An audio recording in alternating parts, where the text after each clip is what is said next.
What up gamers, Fencer here, and welcome to Shadowverse. Whoa. You always do so great, Lusaria. Me? I never ever hit like this.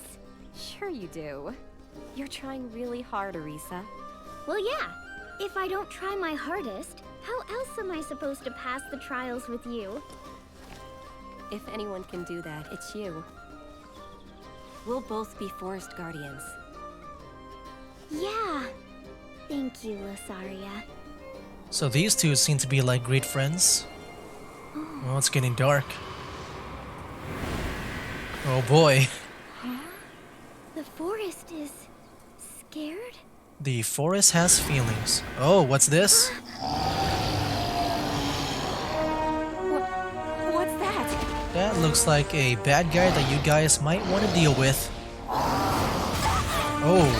Oh, ouch, that impact. Oh, nice save there. Get away from Lusaria! Watch out! Oh boy. Alright, just like that, she was taken. And they're both out. Arisa. Hold on. I'm going to save you. Alright, let's do it then. So yeah, we are playing through the story mode of Shadowverse here. I've also done a Let's Play of Shadowverse Champions Battle, if you guys want to go check that out. But because a lot of you guys seem to have watched and liked that Let's Play, I thought I would also play through the story mode of the normal Shadowverse game, the original one, the first one before Champions Battle. So for this episode, I am going to dedicate it to just teaching you guys how the game works.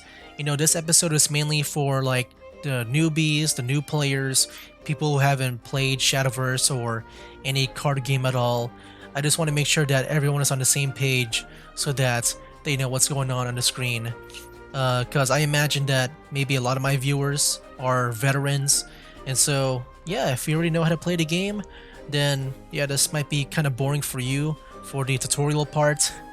I would suggest to like maybe skip around in the video to if you want to see me react to some cutscenes, or just wait for the next episode where I will start with like one of the main character stories. So yeah, before I start teaching you guys how the game works, I guess the best comparison or reference to another card game I can think of is Hearthstone. So if you played that game, just know that this game also plays very similarly to that, but of course both games are unique in their own way. So yeah, here we go. So Shadowverse, what is it? It is a two-player multiplayer card game where both players face off against each other using their own deck of 40 cards. And one type of cards that you can have in your deck are followers. These are your monsters, your minions, the people that you can play as to fight against the enemies. So with the card here on the top left of it is the cost. So this game uses a currency here called play points, and you can see them like right behind my character, my avatar here. You see a fraction. On the top is the current play points that you have, and at the bottom is your maximum play points that you have. And at the start of each turn, this increases by 1. So with the maximum play points, this will be increased by 2 in the next turn. And then on the top here, our current one will be replenished to the max. So that's how that works. Now let's go and use that 1 play point that we have currently on this goblin. This goblin costs 1 play point, so we can just play this right away using all of our play points here. And yeah, you can see that it's been reduced to 0. And when you do play a follower, it cannot attack on the turn it's been played. So it's not like Yu-Gi-Oh! Where you can, after the first turn, usually when you play a monster, you can just attack right away. No, in this game, you gotta wait until the next turn for them to attack. Unless you have a special keyword or effect that makes you attack right away, you can't really do anything when it's played by itself. So all we can do now is end our turn and have the opponent go at it. Hey, let's So they spent 1 play point to play a 1 play point fairy follower. Alright, so with the attacking over here, on the bottom left of the card is the attack. This is how much damage that we can deal to an enemy.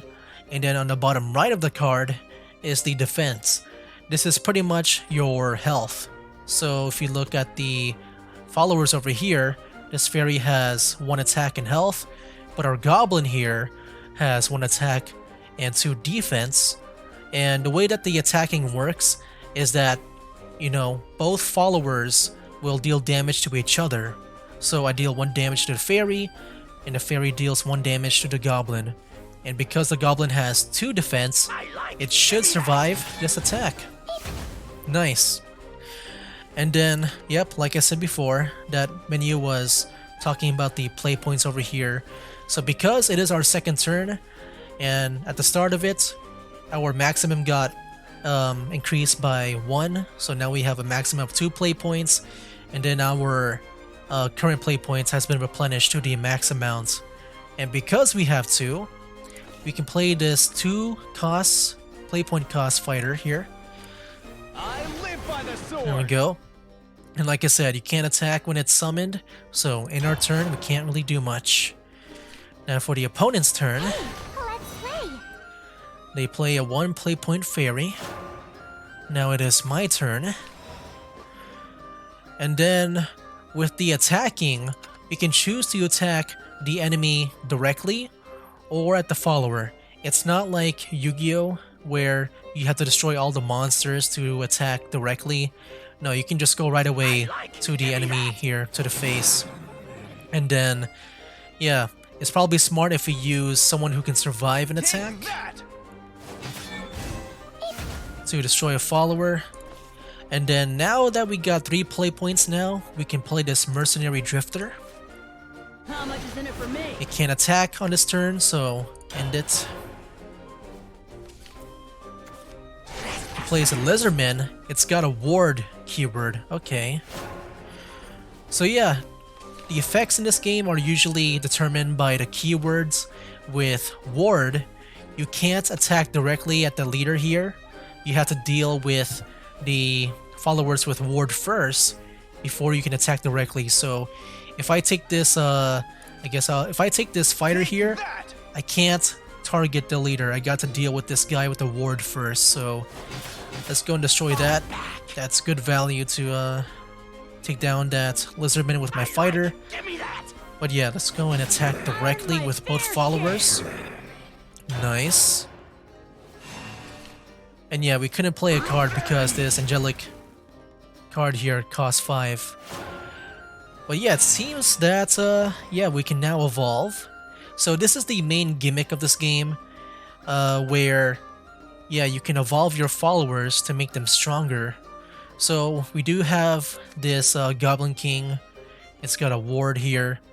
And what we can do here is that we can play this Goliath using 4 of our play points. So now we got 1 remaining. And then on the bottom right here, or on the bottom right, the bottom left of the character here, you can see these 2 yellow diamonds. These are your evolution points. And if you go first, you start off with 2 evolution points. But if you go second in the game, you get 3, which you can see the enemy has. And what you can do with these evolution points is evolve a follower. So you can try to evolve this Goliath here. Yes, we are sure we want to evolve. So we use one of our evolution points to evolve, and then when it evolves, you can attack immediately, but not directly to the face. So when you evolve a follower, you can attack right away, just not to the face. So, bam, there we go. And then, yeah, it's just like what I said. The first player gets 2 evolution points, and then the second player gets 3. So let's go and finish this game off. And yeah, that's pretty much like the basics of the game. And then later on we'll learn more about some other stuff. Alright. Oh boy. Losaria!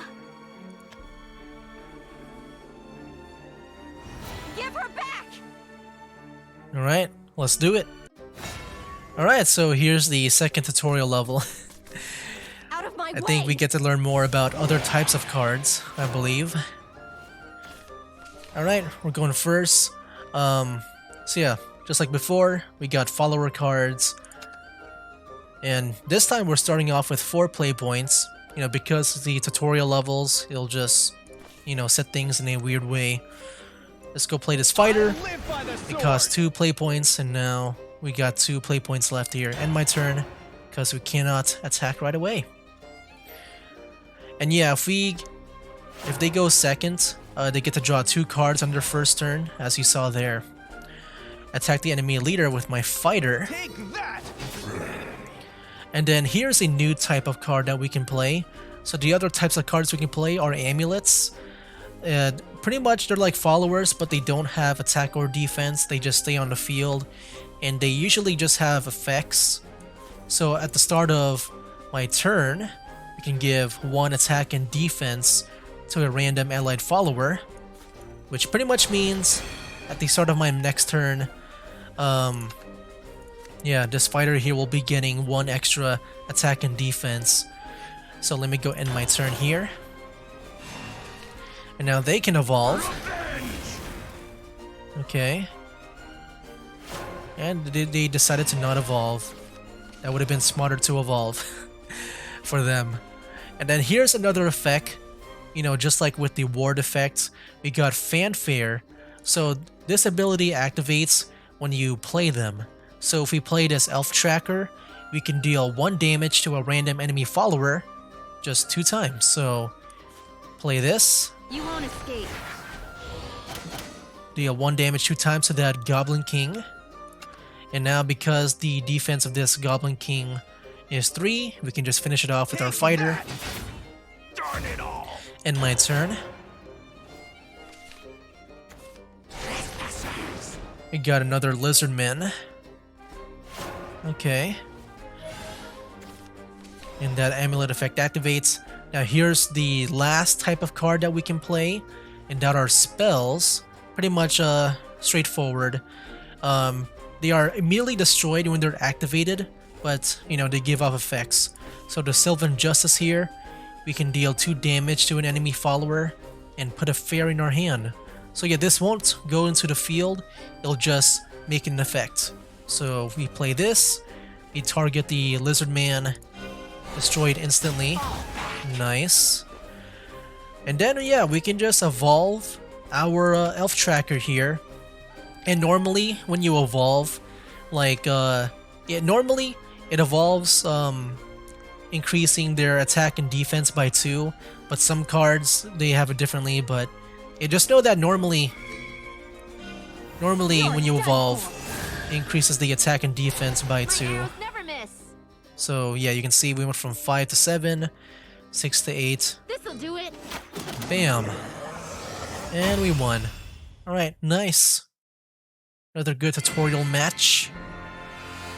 So this next tutorial match will be the last one, where we got to use what we learned so far and apply them to a real full match. So here's the thing at the beginning of every match, is that we start off with 3 cards here. Now, before playing the match, we have the option to redraw any amount of them. And the best strategy I would say for this is to at least have something to play at turn 2, which means that we want to try to have a 2 play point card here. So this fighter, I would say, is ideal to not redraw. You want to avoid having high cost cards at the beginning of the game, because it just limits your options at the beginning. But unless you have a card that you want to really keep, like maybe it's the setup for later on, then yeah, maybe keep that high cost card. But yeah, for these two, they're not really worth having around at the beginning. So redraw. Alright, cool.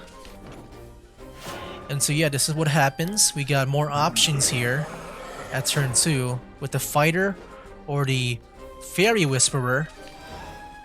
And yeah, like I said, this battle here is pretty much going on our own. So yeah, we can't play anything on our first turn because we only have 1 play point. So end my turn.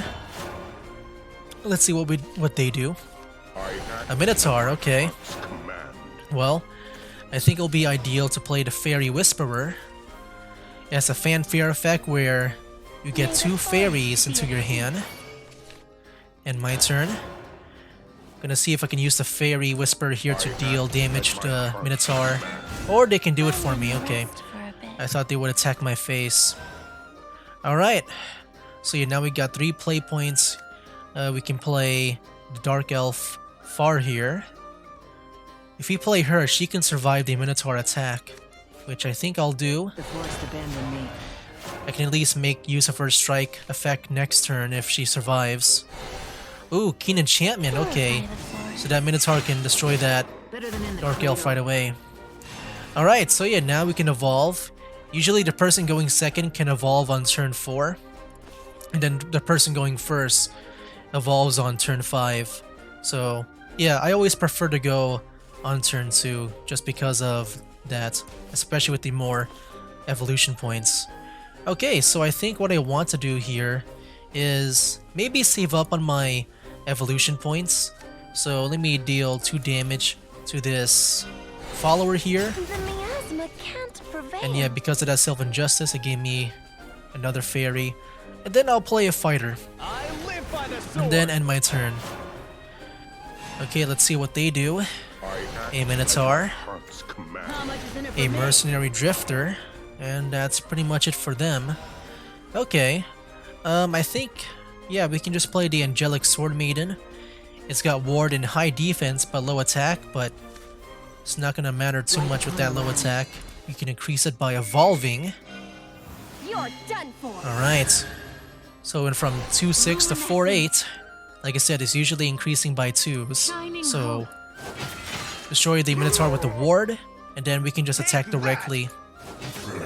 Yeah, this Mercenary Drifter will have to worry about this Sword Maiden here. Wood can curse. Oh, it changed the defense to 1. Okay. My lord. Good strategy there. But I still got a good amount of cards in my hands. He's gonna have 2 at the beginning of the next turn. But yeah, I got myself a lot of options here. I think I'll just play the Angelic Sword Maiden, my second copy. And then I'll play a fairy and end my turn. Opponent's turn. A fairy champion that has a ward, but they're going to evolve it. Shield of fairies. Alright. They went for my Sword Maiden, but yeah, they both pretty much survived. I think I'll use my fairy here to destroy that card. And then I'll attack directly. And then to end things off, I think we can just play a Goliath and a Mercenary Drifter. And end my turn. Alright, Demonic Strike. My lord. And yeah, we're in a very good spot. In fact, we can just finish things off right away. Alright, Goliath. Mercenary Drifter. Finish things off. Alright, nice. Cool. And we won. And that monster is gone. GG. Are you hurt? Yeah, you okay there? No, I'm fine. Thanks. I thought something might have happened to you. I'm glad you're safe. Oh. Spoke too soon. There's another one. Arissa, be careful! Oh. Lasaria! Lasaria, wait! Oh, and they're both gone. Where are they taking you? I have no idea. No. What am I gonna do? Snap out of it. Lasaria needs you. Yeah. Hold on, Lasaria. So yeah guys, there you have it. That is all for the tutorial levels, just these 3, the prologue, the rescue, and determination. We played as Lasaria, and next episode, I'll be starting off the main story stuff with Arissa. If we go all the way over here to the Morning Star, like the first chapter, we'll be playing as Arissa next episode and do all of her story stuff. And then, yeah, once we finish her, you go to Erica, Isabel, all these other characters here. Now, as you can see, I've already cleared off all these stories. Like, if you saw a quick glimpse of it here, you know, I'm all caught up to the latest story here at the final loop. And the thing is that I pretty much just skip the cutscenes. I just want to get the rewards, so when it comes to the story stuff, I have no idea what is going on for the most part. Like, the only story stuff I know is the prologue, and then with the Morning Star here, I've only watched the cutscenes of Arisa and Erica here for like one time, and that was a while ago, so I don't really remember too much of their stories, so this might be refreshing for me. And then yeah, with Isabel, Rowan, all these guys at the bottom here, I have no idea what they're about with their stories, so yeah, for the most part, it'll be a new experience for me. Yeah, it'll be really cool to see just like all the old cards again, because yeah, over time they do start implementing the newer cards with these chapters. But yeah, hopefully you guys are looking forward to this Let's Play. And I know I am, especially after playing Shadowverse Champions Battle. You know, Shadowverse is my favorite card game, like, to this date. It used to be Yu-Gi-Oh, but Shadowverse, it's a game that I feel like is a lot better with me. You know, it's not that complicated, and yeah, I just want to play more of it. Like, I do feel like I have the same like feelings with Shadowverse, like the main character of the Shadowverse anime. If you guys know that character. But yeah, looking forward to all these guys here. Next time, we'll be playing with Arisa in her first mission. And yeah, with the episodes, at least for the Morning Star here, it's gonna go with 3 of these missions at a time, just like with the prologue. So yeah, next time we'll be doing a beginning, Dark Woods, and the waifu, I don't know. But yeah, these 3 will be next on the next episode. So yeah, hopefully you guys are looking forward to it, and also I will be playing multiplayer again at some point, so look out for that. And yeah, that is pretty much it for now, guys. That's game.